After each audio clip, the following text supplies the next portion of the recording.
नमस्कार। तो चलिए आज एक सफर पर निकलते हैं। एक ऐसे सफर पर जो हमें ब्रह्मांड के सबसे बड़े तारे तक ले जाएगा। ये एक ऐसी यात्रा है जो हमारे सौर मंडल से बहुत बहुत आगे, हमारी कल्पना से भी परे है। तो शुरू करें। तो सवाल ये है कि ब्रह्मांड का सबसे बड़ा तारा आखिर है कौन सा? सुनने में तो ये बड़ा सीधा सा सवाल लगता है ना? पर इसका जवाब अरे वो तो बहुत ही कमाल का है। और ये हमें साइज, वजन और तारों की शानदार जिंदगी की एक अविश्वसनीय कहानी की तरफ ले जाता है। अच्छा, इतने बड़े साइज की बात समझने के लिए शुरुआत कहीं जानी पहचानी जगह से करनी होगी। तो चलिए अपने घर से ही शुरू करते हैं और ग्रहों से सितारों तक का ये सफर तय करते हैं। तो ये रही अपनी पृथ्वी। अब जरा बृहस्पति को देखिए, हमारे सौर मंडल का सबसे बड़ा ग्रह। ये पृथ्वी से 11 गुना बड़ा और वजन में 317 गुना ज्यादा भारी है। और मजे की बात तो ये है कि ये बना भी उन्हीं चीजों से है जिनसे हमारा सूरज बना है, बस बहुत बहुत ही कम मात्रा में। अब ग्रहों से आगे और सितारों से ठीक पहले बीच में आते हैं ब्राउन ड्वार्फ। इनको हम एक तरह से फेल्ड स्टार्स या असफल तारे भी कह सकते हैं। इनका वजन बृहस्पति से 13 से 90 गुना तक ज्यादा होता है, लेकिन इतना भी नहीं कि ये असली फ्यूजन शुरू कर सके। तो ये चमकते तो हैं, पर इन्हें हम असली तारा नहीं कह सकते। तो अब बात करते हैं असली तारों की, और यहीं पर एक बड़ी मजेदार पहेली सामने आती है कि जो तारे सबसे ज्यादा भारी होते हैं वो हमेशा सबसे बड़े क्यों नहीं होते? चलिए इस विरोधाभास को समझते हैं। देखिए, आसमान में जो ज्यादातर तारे हम देखते हैं ना, वो अपनी जिंदगी के सबसे स्टेबल मतलब सबसे शांत दौर में होते हैं। इसे मेन सीक्वेंस कहते हैं। इसमें होता क्या है कि वो अपने कोर में हाइड्रोजन को हीलियम में बदल रहे होते हैं, बिल्कुल हमारे सूरज की तरह। और इसी फ्यूजन की प्रक्रिया से तारों को अपनी एनर्जी मिलती है। और यहीं पर एक बहुत ही कमाल की बात है। किसी तारे का वजन अगर जरा सा भी बढ़ता है ना, तो उसकी चमक और गर्मी में जबरदस्त उछाल आता है। जैसे कि सिरियस तारा सूरज से सिर्फ 2 गुना भारी है, लेकिन चमकता 25 गुना ज्यादा है।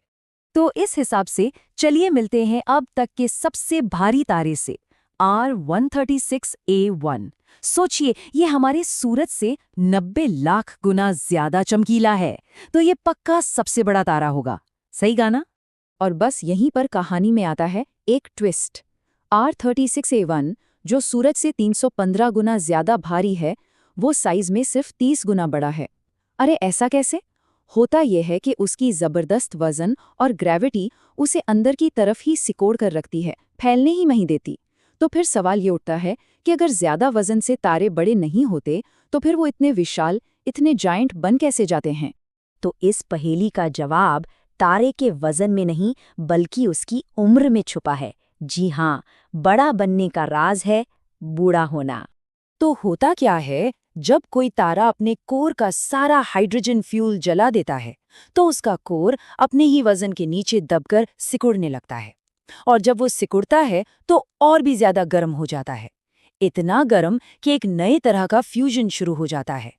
और ये फ्यूजन इतनी जबरदस्त एनर्जी फेंकता है कि तारे की बाहरी परतें गुब्बारे की तरह फूलकर अंतरिक्ष में फैल जाती हैं। और बस ऐसे ही एक तारा बन जाता है एक दैत्य, एक जायंट। इसको ऐसे समझिए, आज से करोड़ों साल बाद हमारा अपना सूरज भी इसी दौर से गुजरेगा। वो फूलकर अपने आज के साइज से 200 गुना बड़ा हो जाएगा, और बुध, शुक्र और शायद हमारी पृथ्वी को भी अपने अंदर संभालेगा। तो अब वक्त है मिलने का साइज के असली चैंपियन से। ये हैं ब्रह्मांड के सबसे बड़े, सबसे विशाल और सबसे अनस्टेबल तारे, हाइपरजायंट्स। हाइपरजायंट्स भी कई तरह के होते हैं। पहले हैं ब्लू हाइपरजायंट्स, जो बहुत ज्यादा ताकतवर होते हैं। फिर आते हैं येलो हाइपरजायंट्स, जो बहुत ही कम देखने को मिलते हैं।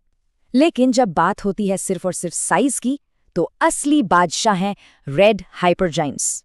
ये तारे इतने ज्यादा बड़े और चमकीले होते कि ये सचमुच खुद को ही अंतरिक्ष में उड़ा रहे होते। मतलब इनकी सतह पे ग्रेविटी इतनी कमजोर पड़ जाती है कि वो तारे के पदार्थ को पकड़कर ही नहीं रख पाती, और वो सब शक्तिशाली तूफानों की तरह अंतरिक्ष में बिखरता रहता है।